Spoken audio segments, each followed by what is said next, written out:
Bonjour à toutes et à tous et bienvenue pour cette nouvelle vidéo. Souvenez-vous, il y a très peu de temps, j'avais fait une ou deux vidéos où j'avais posé la question aux Français de savoir quand est-ce que vous allez vous retirer les doigts du cul. J'ai osé dire la chose, j'ai osé expliquer certaines choses, sauf que, évidemment, quand on voit le nombre de vues de la vidéo, c'est comme si j'avais pissé dans la mer. Alors, je refais une autre vidéo, mais cette fois-ci, je ne dirai pas quand est-ce que les Français, vous allez vous retirer les doigts du cul. Parce que je pense que là, maintenant, c'est mort. C'est fini. C'est terminé. Je pense que la France ne sortira pas de 2024 entière. Je pense qu'ils sont en train de gagner la partie. Ils gagnent la partie. Regardez Belloubet, par exemple. Belloubet qui a pris des décisions qui vont rentrer dans le cadre tout simplement de la continuité de la fabrique à crétins. Mais qui plus est, fabrique à crétins.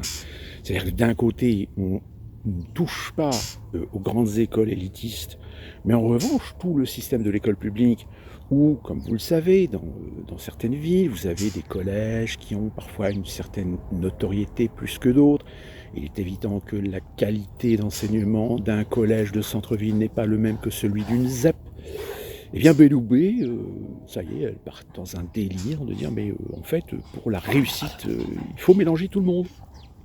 Donc il faut mélanger les cancres avec l'excellence. Et on sait ce qui se passe avec le cancre. Alors c'est pas une question de niveau. Dans une classe, vous avez des élèves qui ont des niveaux différents. Il y en a certains qui ont parfois plus de prédisposition à devenir matheux plutôt que littéraire. Sauf que déjà, moi ça fait depuis longtemps que je dis que le système français, le système d'éducation français est à réformer de A jusqu'à Z. Parce qu'il y a toujours ce principe que soit t'es matheux, soit t'es littéraire, mais si t'es pas un des deux, t'es une merde. Alors t'es pas forcément une merde si derrière t'as les parents. Si t'as les parents qui ont les moyens de te payer des... c'est juste la voisine. De te payer des écoles privées, où là en effet, on va essayer d'améliorer ton niveau scolaire, ton niveau de connaissance et te donner un bagage. Sauf que quand on écoute Belloubet, on a l'impression qu'en fait, la notion même de bagage, quel que soit le niveau de l'élève, est achetée à la poubelle. C'est-à-dire que là, très clairement, il faut mélanger tout le monde. C'est-à-dire que les mauvais, il faut les mettre avec les bons.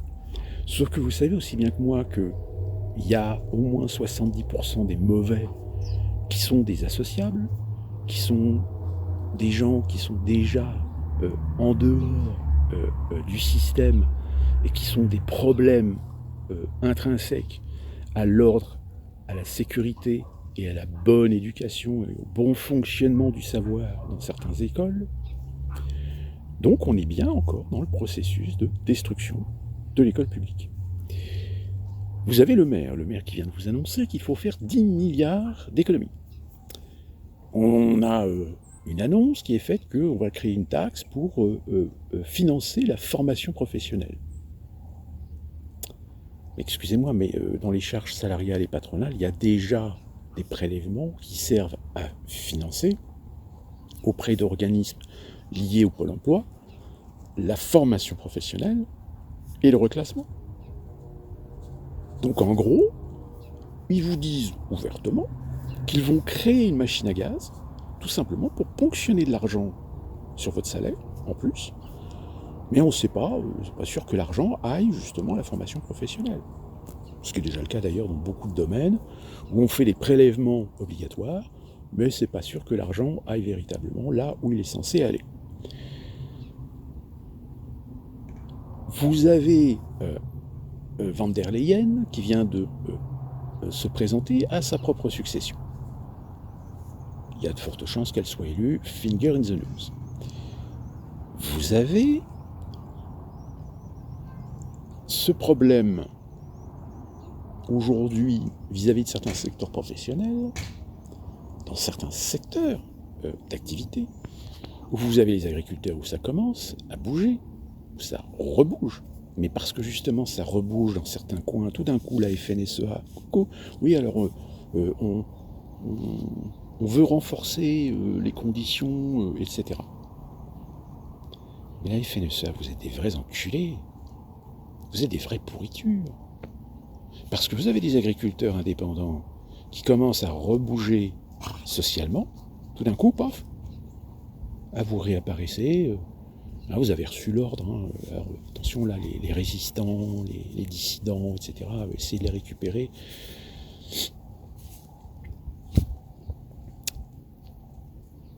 Vous avez l'Ukraine, alors voilà, vas-y, des milliards d'euros pour l'Ukraine, alors, je veux dire, la liste est longue de toutes ces absurdités, la liste est longue de tous ces responsables politiques au gouvernement qui sont d'une incompétence grasse, mais qui, en plus d'une incompétence grasse, trouvent le moyen de se foutre littéralement de votre gueule. Comme vous ne bougez pas, ou tout du moins il n'y a que, en effet, des corps de métier qui manifestent, mais comme il n'y a pas de manifestation globale, comme le peuple ne réagit pas, comme le peuple ne bouge pas, vous êtes mort. C'est fini. Votre souveraineté à la fin de l'année, elle sera terminée. Je rappelle, la révision des traités européens ont été accordés, donc ça y est, c'est parti. Certainement que peut-être en 2025-2026, l'Union européenne va devenir une gouvernance européenne, avec un pouvoir exécutif et un pouvoir législatif. Et votre président, quel qu'il soit élu, ça sera de l'apparat. C'est-à-dire que même à la limite, demain, vous pouvez même élire Marine Le Pen. Alors, certains diront oui, mais bon, Marine Le Pen, elle joue subtil, etc. Tout est verrouillé. Tout est verrouillé. Même si elle essaie de jouer un rôle, même si elle essaie de se donner l'illusion d'eux pour essayer de passer,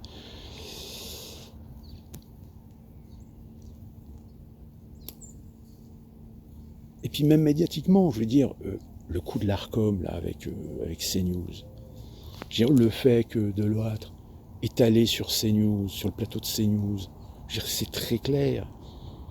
Le mec, il a senti, il a vu qu'il a fait une connerie. Il a essayé de sauver les meubles.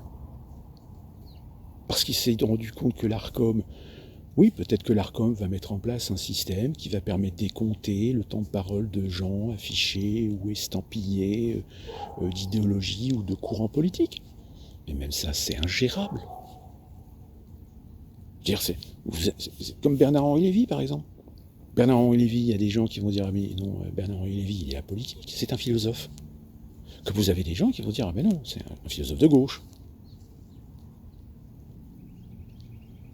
Vous voyez, on est dans une absurdité absolue.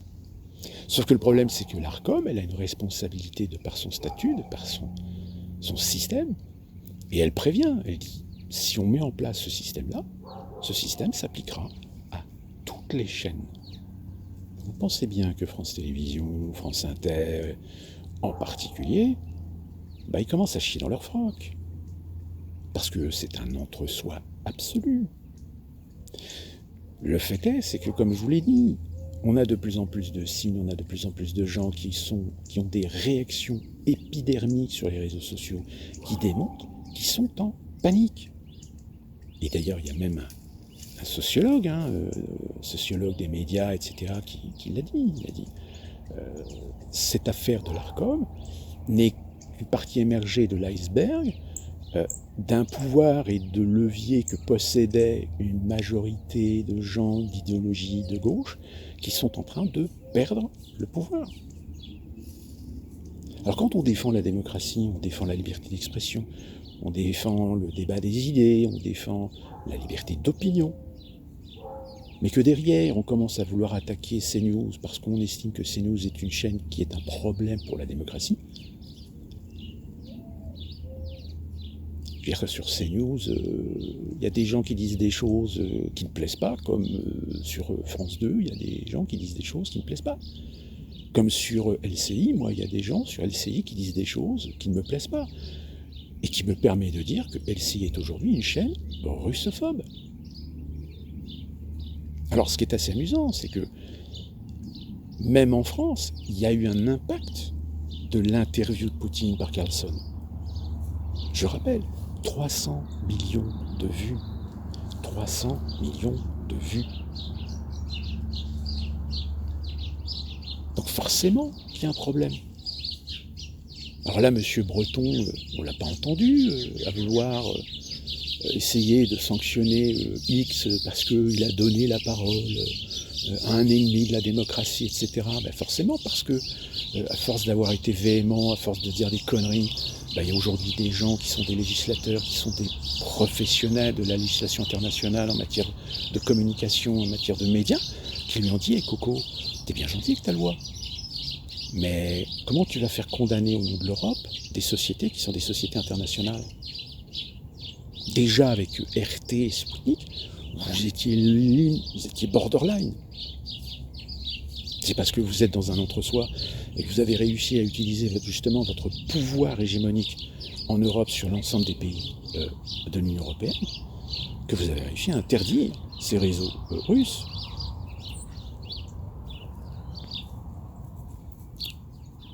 Alors, j'essaie de réfléchir à d'autres détails, mais ça pleut tellement en ce moment que j'ai envie de dire que plus ça va, plus on est véritablement dans le scénario de cet auteur qui avait fait un livre en 2010. Alors je me souviens plus du tout de son nom, c'est Naomi, je ne sais plus quoi, Naomi Klein, je crois que c'est Naomi Klein, qui avait fait, qui avait théorisé la théorie du chaos. Alors je crois que ça s'appelle pas la théorie du chaos, c'est quelque chose d'autre. C'est tout simplement réussir à contrôler les peuples, 1, par la division, 2, par la peur. La peur de perdre ses intérêts, la peur de perdre ses bénéfices, la peur de perdre sa petite vie, son petit confort, la peur de perdre l'accès à ses loisirs, la peur de perdre l'accès à Internet pour jouer tous les soirs pendant 2 heures, pour jouer sur des réseaux sociaux, pour faire des TikTok, pour faire de l'Instagram. Tous ces gens qui vivent de ces réseaux sociaux, eux, c'est mort. C'est fini. Même leur demander leur avis, c'est même pas la peine, parce que de toute façon, ils ont un avis lavé du cerveau, ils vont vous répéter, comme des perroquets, ce qu'on leur a appris. Donc oui, il y a, comme je le disais dans une vidéo, la proportion de générations à qui on pourrait éventuellement proposer un Frexit, dont on sait que pertinemment, ils ne sortiront jamais de l'Union européenne. Mais là encore, quelle est la proportion ? Tout dépend de l'appartenance sociale, du confort social, du confort économique, du niveau de consommation, du niveau de culture. Il est évident qu'un petit bourgeois de gauche parisien n'envisagera jamais de quitter l'Union européenne. Contrairement à un jeune ouvrier qui a commencé à travailler à 17 ans, qui voit ses parents se faire virer, qui ont du mal à joindre les deux bouts, qui sont submergés par les crédits, et qu'en plus de ça, on leur rajoute des taxes, on leur rajoute de l'inflation, etc. Et qui, eux, dès qu'ils voient qu'on sort des milliards d'euros pour des migrants, des milliards d'euros pour des réfugiés, des milliards d'euros, qu'est-ce que vous voulez qu'il se passe ? C'est comme vous, si vous achetez une maison dans une petite résidence pavillonnaire et que vous avez 30 ans de crédit à payer, que tout d'un coup, on installe, vous vivez tranquillement, c'est un truc paisible, tout le monde se connaît, etc. Et puis, par le fait de l'immobilier, vous avez vos voisins qui finissent par vendre, et ce sont des sociétés qui finissent par acheter les maisons. Et tout d'un coup, ces maisons sont utilisées par des associations pour placer des migrants. Et en l'espace de quelques semaines, vous avez votre petit quartier qui était paisible, qui devient un vrai cloaque. Et du coup, évidemment, la valeur de votre maison s'effondre. C'est déjà le cas d'ailleurs dans certains quartiers parisiens, des gens qui ont acheté très très cher des appartements, mais qui aujourd'hui ne les revendront jamais au prix où ils l'ont acheté. Donc mon conseil, moi aujourd'hui je vous le dis franchement, si vous êtes à la retraite, si vous êtes dans des petits villages, dans des petites villes, si vous êtes des professionnels, dans des modèles économiques qui se substantent, qui sont à l'équilibre. Préservez-vous, protégez-vous. Mais en revanche, si vous êtes salarié, vivant dans les grandes villes, dans les grandes agglomérations, commencez à réfléchir que de toute façon, vous allez être sacrifié. Que dans 5 ans, dans 2 ans, vous allez perdre votre boulot. Vous allez perdre votre boulot parce qu'on va automatiser, parce qu'on va digitaliser. Et vous aurez beau aller dans d'autres sociétés pour aller trouver un autre boulot, vous allez vous rendre compte que toutes les sociétés ont fait le même choix. Je vous donne mon exemple, c'est que si j'étais resté en France, très clairement, j'aurais été obligé de démissionner parce que les propositions qu'on me faisait n'étaient pas du tout intéressantes. Si j'avais voulu retrouver un autre travail, alors j'aurais pu trouver un autre travail dans un autre cinéma, mais j'aurais eu certainement un salaire au moins équivalent à 60% de ce que je touchais. Donc perte de salaire, donc précarité. Parce que c'est pas les gros groupes, c'est pas la concurrence. Eux aussi, la concurrence, ils sont passés au 0 opérateur projectionniste. Donc mon conseil, si vous êtes jeune, si vous êtes motivé, si vous avez déjà une fibre dans une activité professionnelle, apprenez, passez des diplômes, essayez d'acquérir de l'expérience. Mais mettez-vous une option B. Mettez-vous une option B de partir à l'étranger. Partir au Canada, aux États-Unis, partir au Mexique, partir dans certains pays d'Asie. Alors évidemment, il va falloir apprendre l'anglais. Et puis petit à petit, apprendre aussi les langues locales. C'est la seule solution et c'est la seule issue qui se présente à vous si vous voulez vraiment réussir. Ou tout du moins si vous voulez construire un plan de carrière. Parce que c'est pas en France que vous allez avoir un plan de carrière. Parce que vous avez des gens qui, sur les endroits où les plans de carrière existent, ils vont jouer des coudes. Ils vont tirer dans les pattes.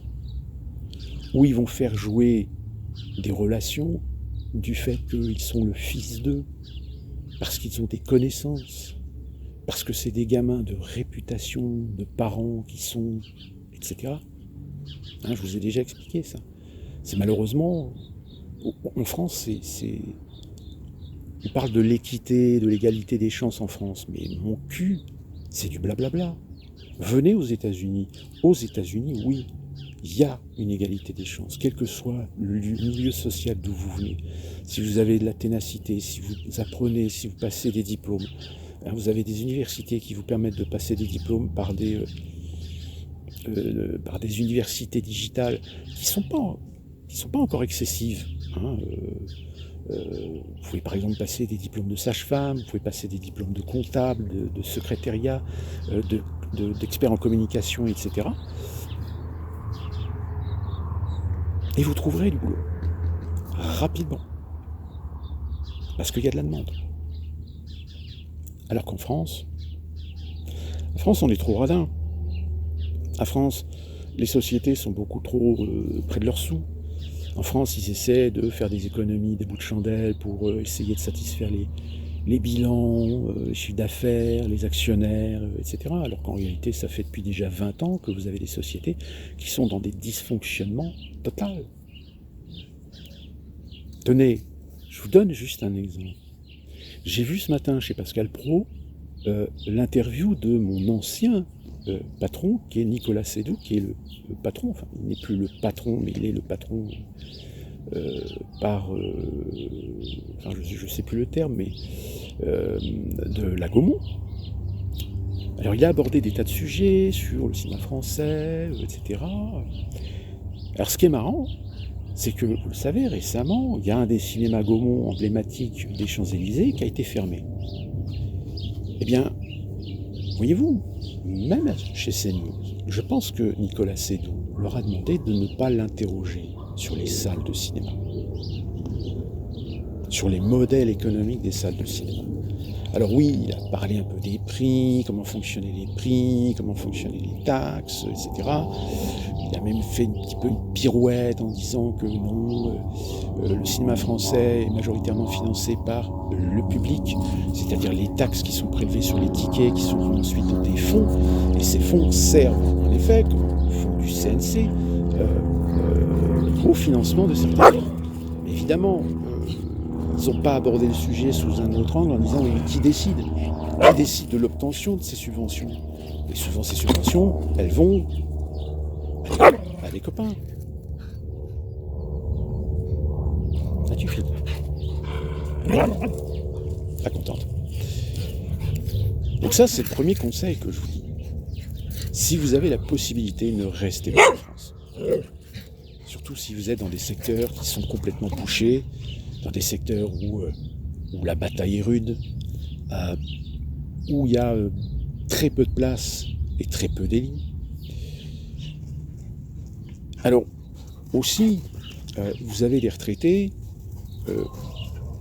qui ont des petites retraites et qui aujourd'hui ont fait la part des choses. C'est-à-dire qu'aujourd'hui, ils ont tout intérêt à vivre dans des pays de l'Union européenne, comme par exemple le Portugal, où au Portugal, leur retraite leur permet de vivre décemment, pas en France. Mais là encore, il faut s'en donner les moyens. Et puis aussi l'appauvrissement. Je veux dire, aujourd'hui en France, il y a un appauvrissement qui est évident, qui est réel, et qui ne va pas s'améliorer avec les flux migratoires qu'on va rebalancer à l'échelle de l'Union européenne. Donc oui, je suis très pessimiste. Je vous dis, je vous ai déjà prévenu, les révisions des traités européens, c'est la mort des souverainetés des États membres. Le jour où ils vont signer le document, c'est fini. Vous ne serez plus souverain chez vous. C'est l'Union européenne qui décidera. Et je peux vous garantir que là, l'Union européenne, avec les lobbies qu'ils ont au cul, ça va faire très mal. Vous avez des secteurs en France qui vont être interdits. Souvenez-vous que l'Union européenne a essayé d'interdire la lavande, ou de réguler la lavande. Les pêcheurs, par exemple. Bientôt, ils vont interdire, ou ils vont réguler avec des quotas très stricts les pêcheurs français, pour privilégier le libre-échange avec des pêcheurs du Chili ou d'Argentine. Déjà l'Ukraine. Vous avez vu l'Ukraine avec les poulets? Ni vu ni connu, je t'embrouille. On te balance des poulets d'Ukraine, qui en plus de ça, tu n'as aucune garantie, qui sont traités selon les normes européennes, mais en plus de ça, ce sont des accords et des traités qui satisfont des oligarques, parce que le secteur de la volaille en Ukraine est détenu par des oligarques.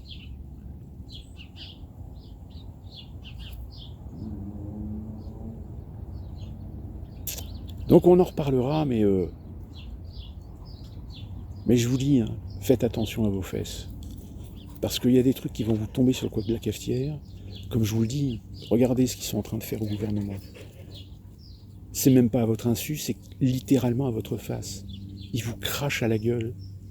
Mais si vous réagissez pas, si vous dites rien, si vous attendez que ce soit des syndicats, si vous attendez que ce soit des associations, des mouvements qui réagissent pour votre intérêt, je vous l'ai dit, tous ces mouvements, tous ces syndicats qui ont pignon sur rue sont en collusion, sont en complicité avec l'État. Et là, vous en avez encore une preuve, les mouvements de certains agriculteurs dans certains endroits qui ont repris, tout d'un coup, la FNSEA réapparaît. Qu'est-ce que vous voulez que je vous dise ?